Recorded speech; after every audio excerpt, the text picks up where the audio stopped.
Delhi crime season 3 total 6 episode తో each episode 50 minutes run time తో ఉన్న ఈ crime thriller web series Netflix లో స్ట్రీమింగ్ అవుతుంటే చూశాను. ఇక చూశాక నాకైతే నచ్చింది guys. Investigation and crime thriller genre ఇష్టపడే వాళ్ళకు మాత్రం ఈ మూవీ డెఫినెట్ గా నచ్చుతుంది. మూవీ స్టోరీ చూస్తే ఈ వెబ్ సిరీస్ యొక్క మెయిన్ కాన్సెప్ట్ వచ్చేసి ఉమెన్స్ ట్రాఫికింగ్ ని ఆపే పోలీస్ ఇన్వెస్టిగేషన్ స్టోరీ ఈ వెబ్ సిరీస్ యొక్క మెయిన్ కాన్సెప్ట్. స్టోరీలోకి వెళ్తే ఈ సీజన్ స్టోరీ అస్సాం లో సిల్చార్ నుంచి స్టార్ట్ అవుతుంది. డిఎస్పీ వర్తిక చతుర్వేది అస్సాం లోని సిల్చార్ కు ట్రాన్స్ఫర్ చేస్తారు. తనకు ఇల్లీగల్ వెపన్స్ ట్రాన్స్పోర్టింగ్ చేస్తున్న ట్రక్ గురించి ఇన్ఫర్మేషన్ వస్తుంది. కానీ ఆ ట్రక్ లో వెపన్స్ కాకుండా కొంతమంది అమ్మాయిలను ఢిల్లీకి ఎక్స్పోర్ట్ చేస్తున్నారు అని తెలిసి షాక్ అవుతుంది. ఇప్పటికే మరో ట్రక్ అమ్మాయిలతో ఢిల్లీకి బయలుదేరిందని తెలుసుకుంటుంది. ఇంకా అక్కడి నుంచి వర్తిక ఈ విమెన్స్ ట్రాఫికింగ్ మాఫియాను ఎలా అడ్డుకుంది, ఆ అమ్మాయిలను ఎలా కాపాడింది, దీని వెనక అసలు ఎవరున్నారు అన్నది మిగతా స్టోరీ మొత్తం. ప్లస్ పాయింట్స్ ఈ సీజన్ లో ప్రతి ఎపిసోడ్ లో ఏదో ఒక ఇంట్రెస్టింగ్ పాయింట్, టర్నింగ్ పాయింట్ ఉండటంతో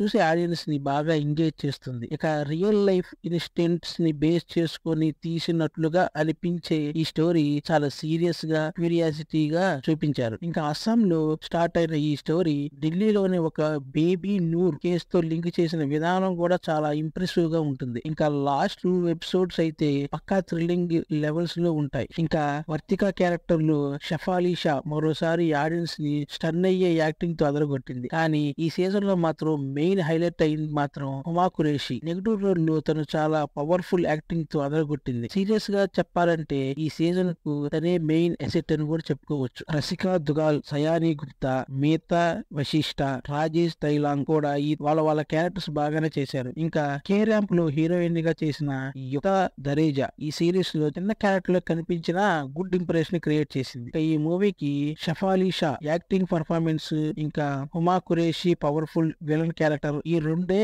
ఈ సీజన్ కు మెయిన్ బ్యాక్ బోన్స్ అని చెప్పుకోవాలి. ఇంకా టెక్నికల్ ఆస్పెక్ట్స్ విషయానికి వస్తే ఈ సిరీస్ లో బ్యాక్గ్రౌండ్ మ్యూజిక్ మాత్రం చాలా డెప్త్ గా ఉంటుంది. ప్రతి సీన్ లోనూ టెన్షన్ ని పెంచుతుంది. ఇంకా సినిమా ఆటోగ్రఫీ కూడా చాలా క్లీన్ గా ఉంటుంది. ఇంకా ప్రొడక్షన్ వాల్యూస్ అయితే స్ట్రాంగ్ గా ఉన్నాయి. కాకపోతే ఎడిటింగ్ మాత్రం ఇంకా షార్ప్ గా ఉంటే బాగుండేది. కొన్ని సీన్స్ అనవసరంగా లాగినట్టు అనిపిస్తుంది. ఇంకా డైరెక్షన్ బాగానే ఉంది కానీ ఇంకా టైట్ గా ఉంటే రేంజ్ ఇంకో లెవెల్లో ఉండేది అనిపించింది. మైనస్ పాయింట్ విషయానికి వస్తే కొన్ని చోట్ల ఈ సిరీస్ స్క్రీన్ ప్లే చాలా స్లోగా వెళ్ళటం, స్పెసిఫిక్ గా ఫస్ట్ 2 ఎపిసోడ్లలో కొత్త క్యారెక్టర్ ను అరేంజ్మెంట్ చేసే ప్రాసెస్ లో ఎక్కువ టైం తీసుకోవడంతో కొంచెం బోర్ అనిపిస్తుంది. ఇంకా ఇంతకు ముందు సీజన్లతో పోలిస్తే ఈ సీజన్ కొద్దిగా ప్రెడిక్టబుల్ గా ఉంటుంది స్టోరీ. Telugu dubbing okay. ఇంకా మూవీలో ఎటువంటి అడల్ట్ కంటెంట్ కూడా ఏమీ లేదు, ఫ్యామిలీతో చూడొచ్చు. ఫైనల్ గా ఈ సిరీస్ కి నా రేటింగ్ 3/5. ఈ రివ్యూ మీకు నచ్చితే ఒక లైక్ చేయండి. ఇలాంటి మరిన్ని మూవీ అండ్ వెబ్ సిరీస్ రివ్యూల కోసం మన ఛానల్ ని సబ్స్క్రైబ్ చేసుకోండి. బెల్ ఐకాన్ నొక్కడం మర్చిపోవద్దు. Thanks for watching.